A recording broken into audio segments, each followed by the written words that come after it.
इस पिक्चर में देखें, आपको यहाँ पे क्लियरली नज़र आ रहा होगा कि एओर्टा जो है वो कहाँ से निकल रहा है,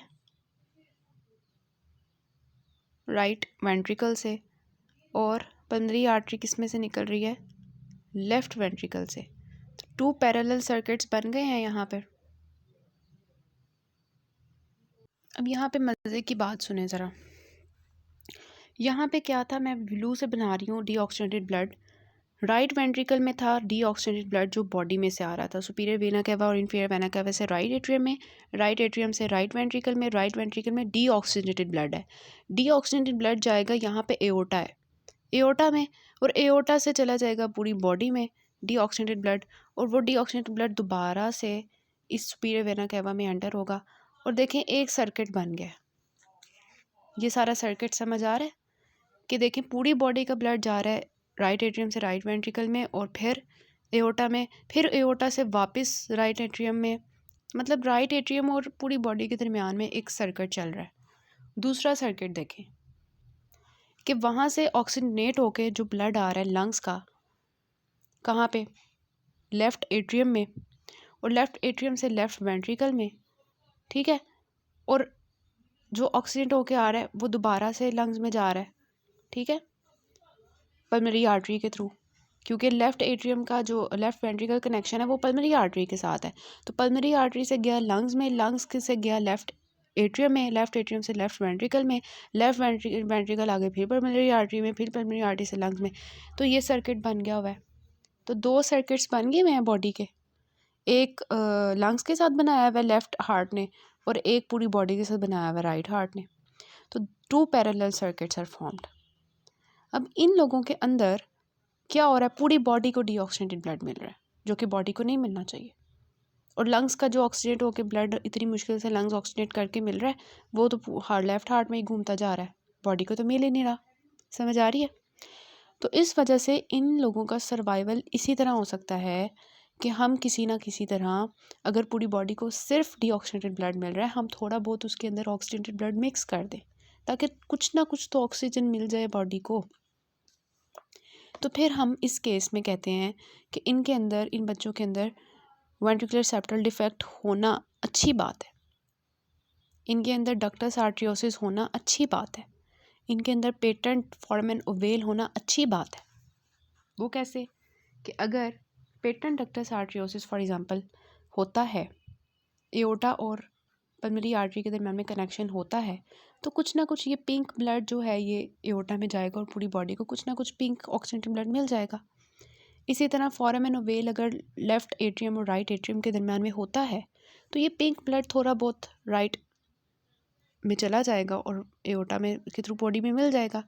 इसी तरह इनके दरम्यान में अगर वेंट्रिकुलर सेप्टल डिफेक्ट होता है, तो पिंक ब्लड ब्लू ब्लड में जाएगा और बॉडी को कुछ ना कुछ, जो पहले बिल्कुल डीऑक्सीजनेटेड ब्लड मिल रहा था, अब कुछ ना कुछ तो बॉडी को ऑक्सीजन मिलेगी।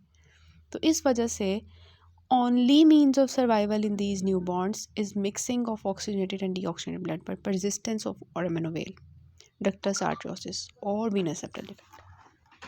अब हमने पढ़नी है 2 बातें।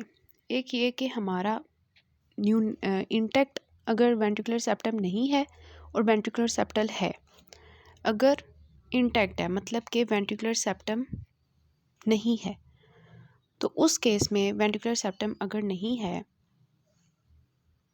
तो हमने बात करनी है कि बिफ़ोर बर्थ क्या होगा और आफ्टर बर्थ क्या होगा। बिफ़ोर बर्थ क्या होगा, बेबी के अंदर क्योंकि ट्रंकस आर्टरियोसिस होता है, मतलब ट्रंकस आर्टरियोसिस मींस कि एओर्टा और पल्मोनरी आर्टरी एक ही होते हैं बर्थ से पहले, और बाद में वो सेपरेट होते हैं, उनके दरम्यान में सेप्टम बनता है। तो ट्रंकस आर्टरियोसिस के होने की वजह से बेबी की बर्थ से पहले क्या होगा कि ये ब्लड मिक्स होता रहेगा और बेबी का जो है वो ब्लड जो है मिक्स होके पूरी बॉडी को कुछ ना कुछ ऑक्सीजन मिलती रहेगी।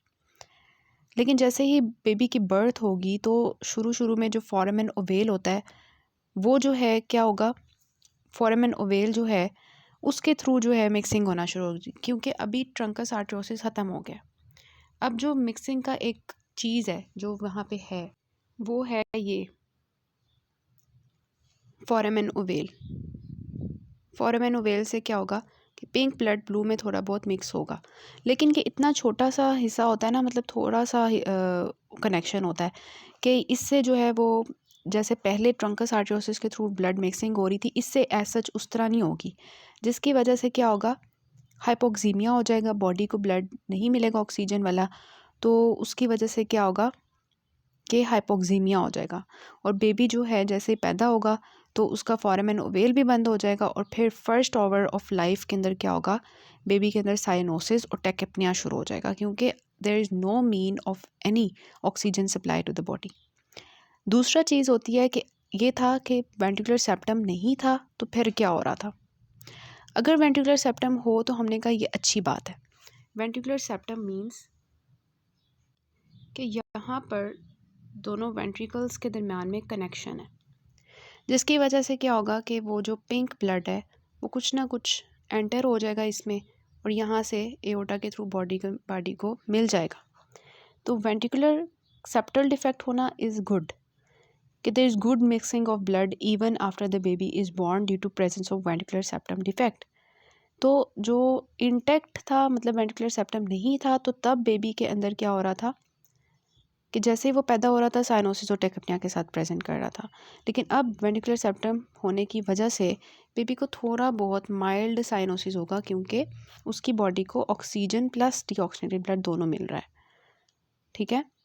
लेकिन यहाँ पे जो मसले की बात होती है वेंट्रिकुलर सेप्टम डिफेक्ट में, ये तो होता है कि बेबी को साइनोसिस नहीं होता, लेकिन क्योंकि वेंट्रिकल से इतना ज़्यादा ब्लड जो है वो इसमें ऐड अप हो रहा है अलॉन्ग विद द जो उसके अंदर अपना था, राइट वेंट्रिकुलर का अपना ब्लड और लेफ़्ट वेंट्रिकल का भी इतना ज़्यादा ब्लड सेप्टम की वजह से उसके अंदर ऐड हो रहा है, तो नॉर्मल से ज़्यादा आउटपुट हो जाएगा, कार्डिक आउटपुट, ठीक है, क्योंकि सेप्टम के थ्रू भी अब ब्लड एंटर हो रहा है, तो हाई कार्डिक आउटपुट की वजह से हार्ट थक जाएगा, इतना ज़्यादा ब्लड पंप करने की वजह से, इतना ज़्यादा ब्लड उसको भेजना पड़ा है बॉडी में, तो हाई कार्डिक आउटपुट हो गया, जिसकी वजह से कार्डिक फेलियर कॉमन है। इस वजह से कहते हैं, अगर आपसे कोई पूछे कि वेंट्रिकुलर सेप्टम ना होना उसकी वजह से साइनोसिस होगी, लेकिन वेंट्रिकुलर सेप्टम होना उसकी वजह से कार्डिक फेलियर होगा, क्योंकि हाई कार्डिक आउटपुट होगी इन लोगों के अंदर। और इसके अलावा जो है, जब भी वेंट्रिकुलर सेप्टम डिफेक्ट होता है तो जो मर्मर आता है दैट इज़ पैनसिस्टलिक, ठीक है। पैनसिस्टलिक मतलब कि जब हार्ट कंट्रैक्ट करेगा तो उसके दौरान सारे सिस्टली के दरमियान में मर्मर आएगा, क्योंकि इतना ज़्यादा ब्लड भेज रहा है बॉडी में। और मैंने आपको बताया कि ये डायबिटिक मदर्स के अंदर होगा, ट्रांसपोजिशन ऑफ ग्रेट वेजल्स उन बेबीज़ के अंदर जिनका वेट 4 kg से ज़्यादा होता है, मतलब मैक्रोसोमिक बेबी होते हैं डायबिटिक मदर्स के।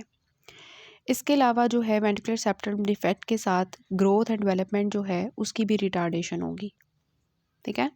तो ये चीज़ें होती हैं, और जो है ये सारी चीज़ें आपको ट्रांसपोजिशन ऑफ ग्रेट वेसल्स में पता होनी चाहिए। सो ये हमने यहाँ से बात कर ली, ये सब कुछ कि क्या होता है इसके अंदर, और पैथोफिजियोलॉजी भी हमने देख ली, ये भी हमने देख लिया कि वेंट्रिकुलर सेप्टम ना होने की वजह से साइनोसिस कॉमन है, साइनोसिस ज़्यादा है, और baby first offer of life में टेकेपनिया और साइनोसिस के साथ आएगा, मेडिकल इमरजेंसी है, अर्ली डायग्नोसिस और अप्रोप्रिएट मैनेजमेंट करनी है। लेकिन वेंट्रिकुलर सेप्टम डिफेक्ट के साथ क्या होगा कि कुछ ना कुछ बच्चा जो है वो साइनोसिस के साथ तो नहीं आएगा, लेकिन इनके अंदर हार्ट फेलियर कॉमन होगा, क्योंकि वेंट्रिकुलर लोड बहुत ज़्यादा है, पैनसिस्टलिक मर्मर जो है हमें मिलेगा, और ग्रोथ और डेवलपमेंट रिटार्डेड होगी आफ्टर द न्यूनेटल पीरियड, ठीक है। उसके बाद हमने इसकी डायग्नोसिस करनी है। इसमें जो हार्ट होता है वो हमें एग शेप नज़र आता है, ऐसे अंडा पड़ा हुआ है अंदर, ठीक है। सो ये आपके एमसीक्यूज़ में आ सकता है कि एग शेप्ड हार्ट जो है वो आपको किस तरह से नज़र आता है, किस में नज़र आता है, वेंट्रिकुलर सेप्टल डिफेक्ट में। उसके बाद हमने डायग्नोसिस करनी होती है, तो डायग्नोसिस उन्हीं चीज़ों के थ्रू होती है, चेस्ट एक्सरे करवाते हैं, ईसीजी करवाते हैं, इकोकार्डियोग्राफी करवाते हैं, और एबीजीज करवाते हैं। चेस्ट एक्सरे में क्या नज़र आएगा आपको, कार्डियोमेगाली। चेस्ट एक्सरे में अभी हमने ये पिक्चर देखी है, इसमें हमें एग शेप्ड हार्ट नज़र आता है, आपने यही चीज़ याद रखनी है, एग शेप्ड हार्ट। कार्डियोमेगाली ऐसा सच नहीं होती, और क्या होता है, क्योंकि ना ग्रेट आर्टरीज जो हमारी हैं उनकी ना एंटीरो पोस्टीरियर होती है, कि आगे मतलब एओर्टा और पल्मोनरी आर्टरी ना एक दूसरे के ऊपर ऐसे पड़े होते हैं पैरेलल। तो एंटीरो पोस्टीरियर जो उनकी अरेंजमेंट होती है ना ग्रेट आर्टरीज़ की, उसकी वजह से क्या होता है कि हार्ट की जो बेस होती है वो हमें नैरो फील होती है। ठीक है, तो ऐसे नज़र आता है जैसे egg placed on it's side. तो ये चीज़ है यहाँ पे, egg placed on it's side, ऐसे जो है ना हार्ट एग की तरह नज़र आता है। दूसरी हम ईसीजी करवाएंगे तो उसमें जो है क्या होगा, कार्डियक फेलियर जब डेवलप हो रहा होगा ना तो उसकी वजह से राइट वेंट्रिकुलर हाइपरट्रॉफी हमें लेटर ऑन नज़र आएगी। उसके बाद इकोकार्डियोग्राफी जो है उसमें भी हमें जो ग्रेट आर्टरीज़ होंगी, इकोकार्डियोग्राफी में आपको हार्ट सामने नज़र आ रहा होता है, तो वो जो ग्रेट आर्टरीज़ होती हैं एओर्टा और पल्मोनरी आर्टरी वो एक दूसरे के एंटीरो पोस्टीरियर नज़र आती हैं और हमें नज़र आ जाता है कि सामने नज़र आ रहा होता है कि एओर्टा जो है राइट वेंट्रिकल से निकल रहा है और पल्मोनरी आर्टरी लेफ्ट वेंट्रिकल से निकल रही है। तो इकोकार्डियोग्राफी में आपको ये नज़र आ जाएगा। फिर एबीजी सब करवाओगे तो आपको ऑब्वियसली क्योंकि बॉडी में ऑक्सीजन नहीं है, हाइपोक्सीमिया हुआ है, तो वो आपको मिल जाएगा एबीजीज में। और आर्टीरियल ऑक्सीजन जो है वो आपको 100% ऑक्सीजन देने के बावजूद जो है वो नहीं ज़्यादा मिलेगा। तो ये आपकी सारी जो है डायग्नोसिस होती हैं। चेस्ट एक्सरे में एग शेप्ड आपने याद रखना है, ईसीजी में आपने राइट वेंट्रिकुलर हाइपरट्रॉफी का याद रखना है, और जो हमारा है इकोकार्डियोग्राफी उसमें तो वैसे ही ग्रेट आर्टरीज जो हैं वो नज़र आ जाएंगी कहाँ से निकल रही हैं, और एबीजीज में आपको हाइपोक्सीमिया और ऑक्सीजन प्रेशर ड्रॉप मिल जाएगा। मैनेजमेंट क्या होनी चाहिए, देखें किसी भी तरह हमने ये करना है कि वो जो कनेक्शन है ना वो वहीं पर रहे, मतलब पेटेंट डक्टस आर्टरियोसिस होए, वेंट्रिकुलर सेप्टल डिफेक्ट रहे, एट्रियल सेप्टल डिफेक्ट रहे, ताकि बच्चा सर्वाइव करे, क्योंकि इसके बगैर बच्चा सर्वाइव नहीं कर सकता। तो हमने क्या करना है, वो जो पेटेंट डक्टस आर्टरियोसिस है उसको रखना है। ठीक है, तो हमने क्या पढ़ा था कि डक्टस आर्टरियोसिस कब बंद होता है, जब प्रोस्टाग्लैंडिन E2 की कमी होती है। तो हमने बॉडी को क्या देना है कि प्रोस्टाग्लैंडिन E2 उसको देंगे तो पेटेंट डक्टस आर्टरियोसिस रहेगा। ठीक है, तो इसकी वजह से इसलिए हम पेटेंट डक्टस आर्टरियोसिस रखने के लिए प्रोस्टाग्लैंडिन्स देंगे। ठीक है, इसके अलावा जो है क्योंकि बॉडी में हाइपोक्सीमिया हुआ है, ऑक्सीजन की कमी हुई हुई है, तो उसकी वजह से क्या होता है कि मेटाबॉलिक एसिडोसिस में बेबी जाता है। ठीक है, और मेटाबॉलिक एसिडोसिस को एग्रीवेट करने वाली क्या कंडीशन है, हाइपोथर्मिया। तो बेबी को हमने ब्लैंकेट देना है, मतलब उसको गर्म रखना है, वार्म रखना है, उसको ठंड नहीं लगने देनी। ठीक है, इसके अलावा जो साथ में मेटाबॉलिक एबनॉर्मलिटीज़ हुई हुई हैं, एसिडोसिस और हाइपोग्लाइसीमिया, उनको हमने ठीक करना है। अगर पेशेंट्स जो हैं वो वेंट्रिकुलर सेप्टल डिफेक्ट के साथ थे और उनके अंदर हार्ट फेलियर डेवलप हो रहा है, तो फिर हार्ट फेलियर की मेडिसिन देंगे लाइक डिजॉक्सिन, डायरेटिक्स। ठीक है, तो इस तरह से मेडिकल मैनेजमेंट है। मेडिकल मैनेजमेंट में जो मोस्ट इंपॉर्टेंट है वो ये है कि हमने पेटेंट डक्टस आर्टरियोसिस रखना है by giving the prostaglandin E2। इसके अलावा हमने जो है वो सारी मेटाबॉलिक एबनॉर्मलिटीज़ करेक्ट करनी है, जिसमें मेटाबॉलिक एसिडोसिस है, हाइपोग्लाइसीमिया है, हाइपोथर्मिया है, हाइपोक्सीमिया है। इसके अलावा हमने बेबी को जो है अगर हार्ट फेलियर डेवलप हो रहा है तो उसकी मेडिसिन दे रही हैं जिनमें we have the digoxin and diuretics. फिर we have the surgical management. Surgical management में हम क्या करेंगे, एक प्रोसीजर होता है that is known as Rashkind procedure और बैलून एट्रियल सेप्टोस्टोमी। सबसे पहले तो ये है कि हमने जो है इस केस में, इस कंजेनिटल हार्ट डिजीज़ में किस वक्त सर्जरी करनी है। By the age of 2 weeks, 2 हफ्ते का बच्चा होगा, हमने ये सर्जरी कर लेनी है। सर्जरी में we have the mnemonic tram. T for total repair by atrial switch technique, arterial switch technique. R for Rashkind procedure or atrial balloon septostomy. And M for mustard procedure. 3 procedures हैं. We have TRAM. A से कुछ भी नहीं है, दरमियान में ये है A से, बल्कि atrial balloon septostomy याद रख ले Rashkind procedure में. Total repair by arterial switch technique, Rashkind procedure और atrial balloon septostomy और mustard procedure. ठीक है, ये ट्रैम आपने जो है ना सर्जिकल मैनेजमेंट याद रखनी है, और ये भी याद रखना है MCQ में कि कब करते हैं, by the age of 2 weeks.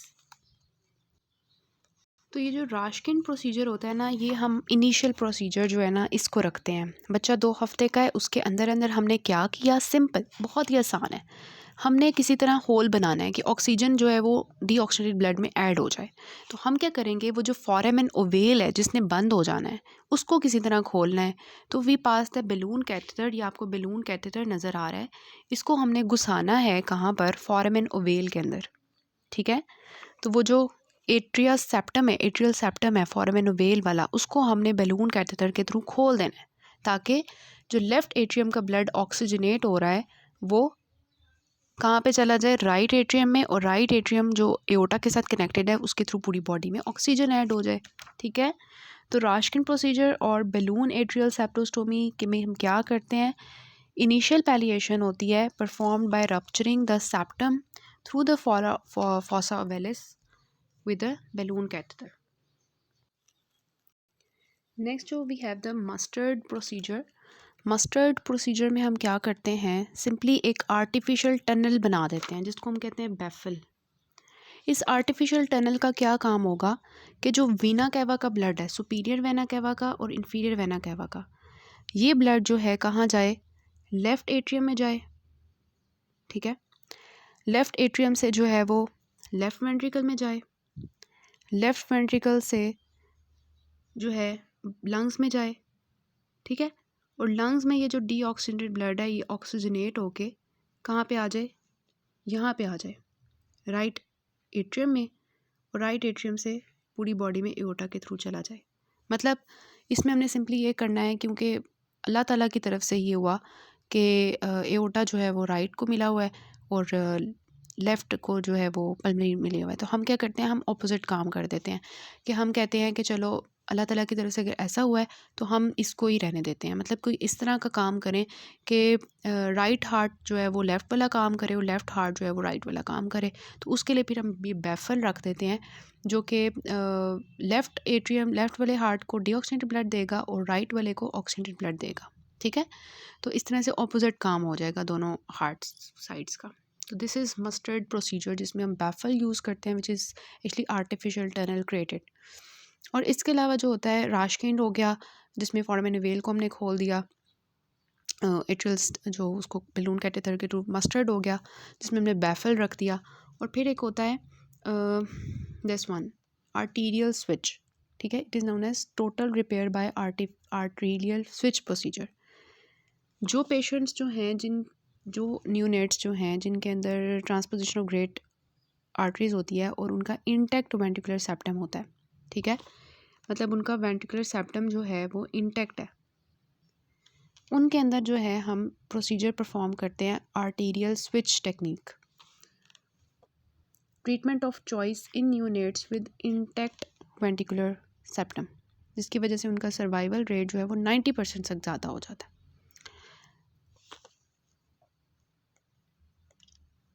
तो इसमें हम क्या करते हैं कि देखें एओर्टा जो है ना, यहाँ पे देखें एओर्टा जो है हमने इधर से निकलवा दिया और पल्मोनरी उसकी जगह से निकलवा दी जो कि उसकी नॉर्मल जगह है, ऑपोजिट था ना। तो हमने क्या किया, एओर्टा को नीचे से काटा। ठीक है, और पल्मोनरी जो है ट्रंक उसको भी नीचे से काटा। ठीक है, काटने के बाद हमने क्या किया, जो नीचे वाले हिस्से हैं उसका ऊपर वाला हिस्सा इसके साथ जोड़ दिया। ठीक है, और इसका ऊपर वाला हिस्सा उसके साथ जोड़ दिया। तो अब क्या होगा कि ये जो है ब्लड वो नॉर्मल फ्लो होना शुरू हो जाएगा। मतलब वो पल्मोनरी आर्टरी एओर्टा बन जाएगी, एओर्टा पल्मोनरी आर्टरी बन जाएगी, लेकिन उनके वॉल्व जो हैं वो वहीं रहेंगे। ठीक है, तो ये जो है ना आर्टीरियल स्विच होता है, इसकी मैं आपको वीडियो लिंक भी शेयर कर देती हूँ तो अगर आपने देखना हो। तो कौन कौन से सर्जिकल प्रोसीजर्स हैं, 3 हमने डिस्कस किए हैं। दूसरे हफ्ते हमने परफॉर्म करना होता है ये प्रोसीजर बच्चे के पैदा होने के, जिसमें we have 3 procedures. We have the total repair by arterial switch procedure. इसके अलावा मस्टर्ड है जिसमें हमने वो प्लेस किया था बैफल, और राशकिन प्रोसीजर या आर्टीरियल बैलून सेप्टोस्टोमी जिसमें हमने फोरामेन ओवेल को खोला था थ्रू द बैलून कैथेटर। तो ये हमारे सर्जिकल प्रोसीजर्स हो गए। मैनेजमेंट मेडिकल और सर्जिकल मैंने आपको बता दिए। प्रोग्नोसिस की अगर बात करें तो अगर हम इस ट्रांसपोजिशन ऑफ ग्रेट वेसल्स को ट्रीट नहीं करते तो पहले हफ्ते बच्चे 30% मर जाते हैं और पहले महीने 50% मर जाते हैं और पहले साल जो है मोर देन 90% मर जाते हैं। और किस वजह से उनकी डेथ होती है, आपको खुद भी पता है कि अगर वेंट्रिकुलर सेप्टल डिफेक्ट नहीं होगा तो बच्चे हाइपोक्सिया की वजह से मर जाएंगे। अगर वेंट्रिकुलर सेप्टल डिफेक्ट होगा तो कंजेस्टिव हार्ट फेलियर की वजह से मर जाएंगे। इसके अलावा पल्मोनरी हाइपरटेंशन की वजह से बच्चे मर जाते हैं। So this is all about the transposition of great vessels. ये इंपॉर्टेंट टॉपिक है बट इसका यूक्यू कोई नहीं आया हुआ, but it was an important topic. Next से हम जो है इसका ट्राइकस्पिड एट्रेसिया के बारे में थोड़ा सा देख लेंगे और टेट्रोलॉजी ऑफ फैलो जो है उसको देखेंगे, जो कि बहुत ज़्यादा रिपीट होता है।